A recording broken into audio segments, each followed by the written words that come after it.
Hello and welcome to the Tabletop Games blog Digital Eyes episode. The women's suffrage movement in the United States started small, very small in fact, in a tiny hamlet in New York State. Over time it spread from state to state across the whole country as its following grew. Their fight for equal rights culminated in the ratification of the 19th Amendment after a 70-year battle. However, while this monumental achievement was a vital step, it did not guarantee every woman access to the ballot.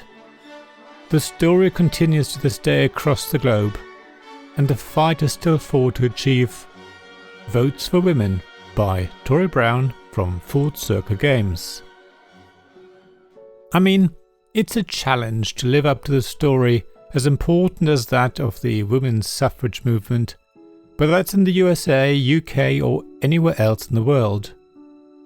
The struggle to finally establish and enshrine in law a fundamental right for half the world's population was never going to be easy. Navigating politics, both within the movement itself and in the country as a whole, is always a tightrope. So when a game proclaims that it allows players to follow in the footsteps of these amazing women and relive the fight that went on, it's important to take note and see what it is all about. I haven't played Votes for Women solo, so I can't comment on how it feels to play against the so-called Opper bot. But to me, these types of games are best at the two-player count. Sure, everyone wants to be on the right side of history and represent the suffragettes. Nobody is ever happy to try and squash the movement that was not only epic in scale, but so very vital in history. Yet when two human players pit their wits and their decks of cards against each other, history seems to really come to life for me. Both sides can share actively their experiences during and after the game, which isn't possible with an automa opponent. It's so much more interesting to discuss how it felt to finally win the vote, or how awful it was being the one that stopped the movement.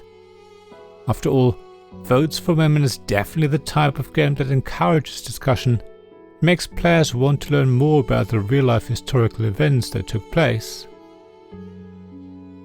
Every card in the game has a short paragraph describing what happened. They make you wonder who these people were that are depicted. You only get a glimpse, a mere snapshot of the person's life, their goal and hopes in life. But it's just enough to make you really curious and want to find out more for yourself. As a card-driven game, there's a certain amount of randomness. However, as each deck is divided into 3 eras, which create the timeline, you have a rough idea of what cards you will draw next. You can never be sure, but you're also never completely surprised, except maybe in your first game. The effects in each deck are also designed in such a way that wonderfully emulates the slow beginning of the suffragette movement that gets more and more momentum as time goes on. Meanwhile, the opposition starts rather strong and then peters out later in the game. In fact, the decks are so wonderfully designed that timing is very important.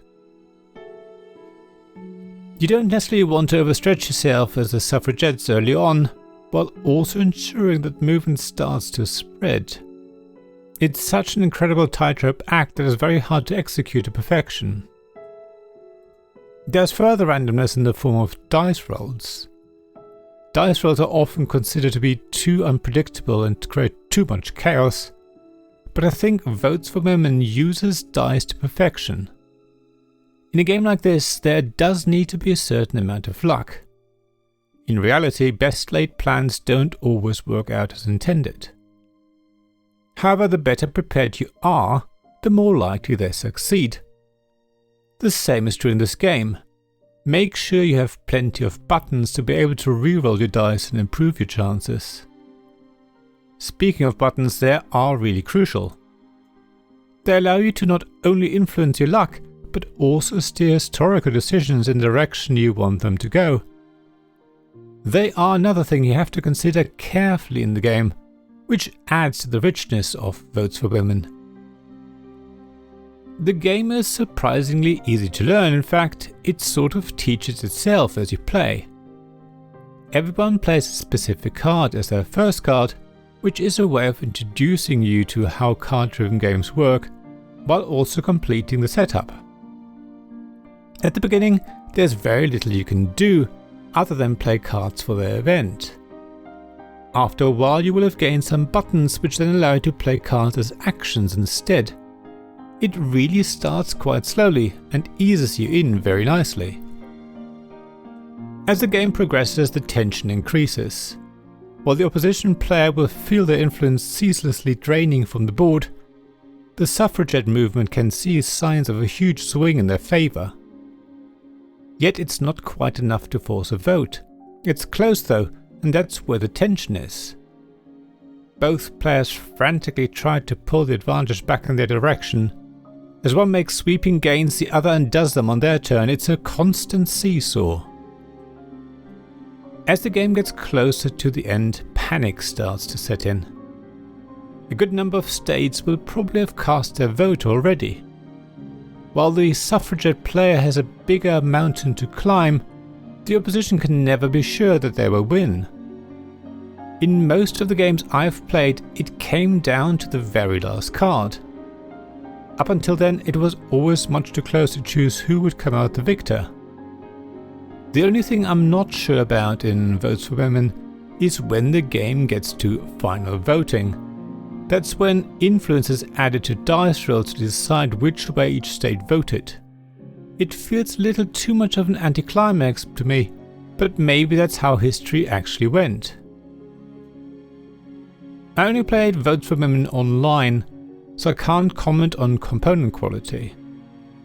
However, I've noticed that knowing where the various US states are isn't always easy.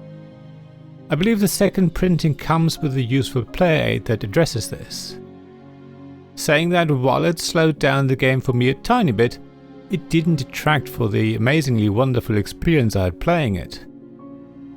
In fact, while in theory the game should get boring quite quickly, because the cards are the same every time and the map doesn't change, in reality, Votes for Women has the opposite effect. The more you play it, the more excited you get about it. Not only do you want to play again on the same side, but eventually you want to try playing as the other side in the conflict. You also think the next game you will be better at controlling your dice luck. Either way, you're always looking forward to playing again. As a game that takes around an hour to play, once you're more familiar with it, having several games in the same evening is actually very doable. So if you ask me, I strongly recommend you take a closer look at Votes for Women. Maybe try it online first on the Rally the Troops website. It's a really great implementation of the game. Then, if you do like it, and I think you definitely will, then get yourself a physical copy. I reckon actually having the map in front of you and facing off with the opposition will create an even more engrossing experience than playing online. So yes, please cast your Votes for Women.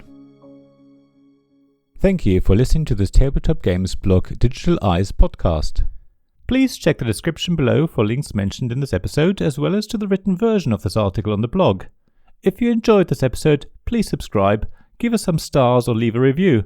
Please also tell your friends about me, and if you want to offer financial support, check out my Patreon and Ko-fi pages, links to which you'll find in the blog at tabletopgamesblog.com. So thank you again for listening, and I hope to see you again soon. This podcast was made possible by the generous help of my supporters. Royal Patron Sean Newman, Magic Champion John Risley, Castle Guards David Miller and James Naylor, Dice Masters Alex Bardi, Paul Grogan and Robin Kay, and Shining Lights Jacob Davis, Gavin Jones, Vukashin Nizovic, Sarah Reed and Richard Simpson.